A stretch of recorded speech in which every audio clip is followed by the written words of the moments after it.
Sapna Kumar, and I'm somewhat new to LA. In Echo Park, I'm Latina. In Glendale, I'm Armenian. In Hollywood, I'm ethnically ambiguous. But I live near Silver Lake, so I'm still a lesbian. I was actually born in India and raised in Indiana. I found myself in a cornfield eating a bowl of curry, feeling tragically displaced. One of my first girlfriends was when I was in high school. We weren't out to ourselves, and we weren't out to each other, but we had sleepover parties, bum chicka bum bum. And even though we didn't have a real relationship, we had a real breakup. I went up to her in the hallway in high school, and I said, "Meet me in my locker after drama class." So she comes to my locker, and I'm like, "Here are your CDs, and your journals, and your cardigans. Here's your stuff back." We had a stuff exchange, but no real relationship. Then I got really depressed afterwards, and my mom didn't know why I was depressed, so she kept trying to cheer me up. She's like, "Oh, Sapna, just remember what that character on Saturday Night Live, Stuart Smalley, always says. You're good enough, you're smart enough, and doggone it, people tolerate you." I said, "Mom, I think he says you're good enough, you're smart enough, and doggone it, people like you." "Well, Sapna, I wouldn't go so far." My mom gave me something only a mother can give her daughter. She gave me a complex. I see a lot of the Daisy girls know what I'm talking about. Once she turned to me and she said, "Sapna, you're too big for your britches." I said, "Mom, I think I have a pretty level head." She said, "Who is talking about your head? I'm talking about your ass. It's too big for your britches."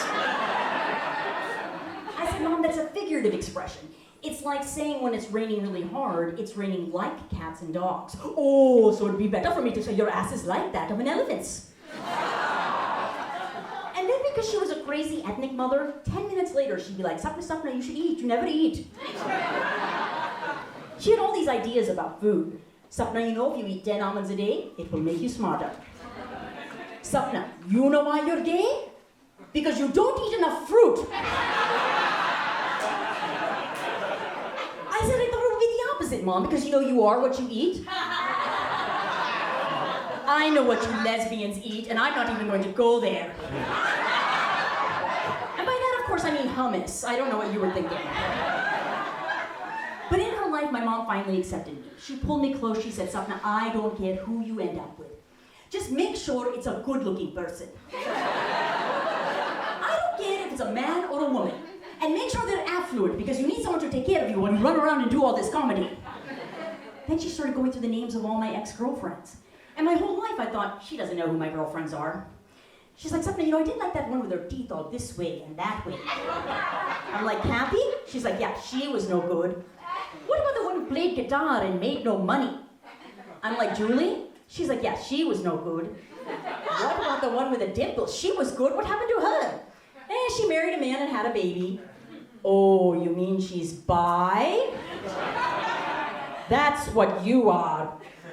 I said, "Actually, Mom, no, I'm not." She said, "Hey, all I'm saying is don't knock it until you try it. For God's sakes, give it a chance. Just give it a chance." So I still have my mother's voice running through my head singing, "All we are saying is give penis a chance."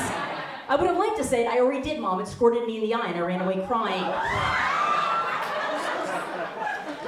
So I was in a relationship and I lived with my ex for some time, but we broke up because she developed a bit of a drinking problem.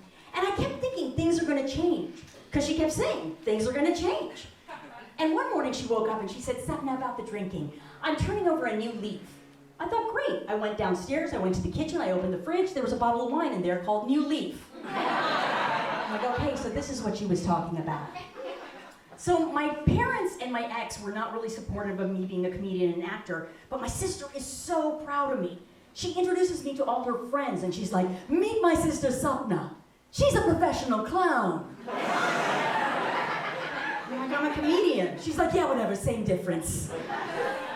My friends are like, "Don't listen to her, Sapna, just focus on your craft. Focus on comedy." I don't know about that. I have a friend who's a poet. She's like, "You know, I'm not making enough money in poetry. What I really need to get into is performance art."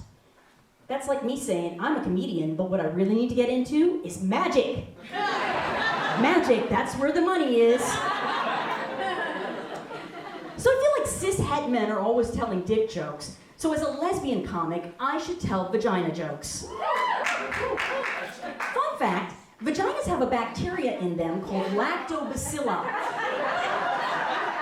And this is the same bacteria found in yogurt.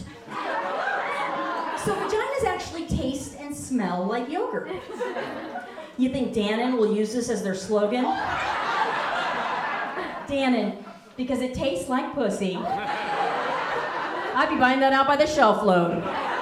Thank you so much, I'm Sapna Kumar.